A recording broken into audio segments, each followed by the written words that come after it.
give a couple quotes here. Your portfolio is not simply a representation of skill and experience, nor is it a pictorial annotation to your resume. Your portfolio delivers a self-portrait of you as a designer. How you think, what your sensibilities are, what your process is, how cognizant you are of the design personality you are presenting, and what you're trying to tell the viewer by the pieces you've included.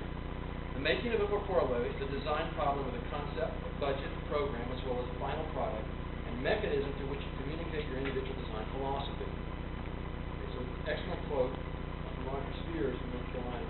And actually, some pictures here are some portfolios that have won awards. There's actually a great portfolio competition that students can enter, and the grand prize is like 50 grand. It travels through Europe and whatever. It's amazing. It comes out of Chicago, I believe, or Boston. A portfolio is in many ways a kind of window that opens up not just the work of the student, but their manner of thinking, the way in which the material is presented, the evidence of concern for the crafting of each element, suggests volumes about the character of the person who puts it together. An articulate, concise, and consciously crafted portfolio, even one which conveys unspectacular work, sets up concrete expectations about the student's thoroughness and attention to detail. And we're going to go over some of these quotes in more detail later.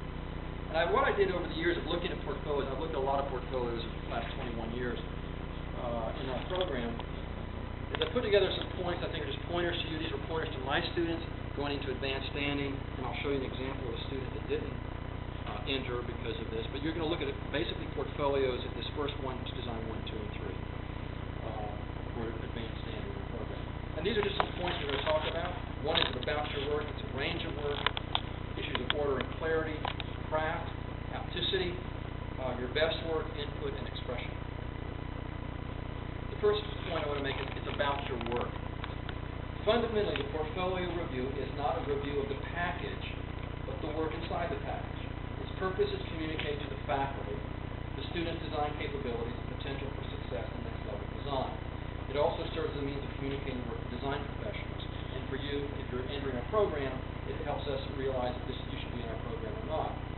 Way to look at it, if you were an artist and you were producing these nice little objects, and a curator was very interested in your artwork, and they said, we'd like to see some of your work. Several ways things you can do. One is you photograph it. One is you can send them the work, right? You can actually send them some small objects. Let's say you put it in a box, you send it to the curator. That museum begins to look. What they're concerned is not that box. They're concerned with what's inside that box. They're concerned with the actual work that you've done.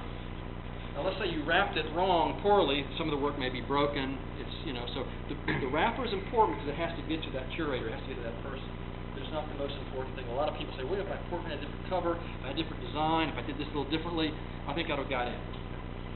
It's really ultimately about your work. We want to see your work. And a lot of times what happens with the graphics and everything else that a student can do in the portfolio, it obscures the real core work. So that's what we're interested in, looking at. It's about your work. It's not about how nice the paper is, how much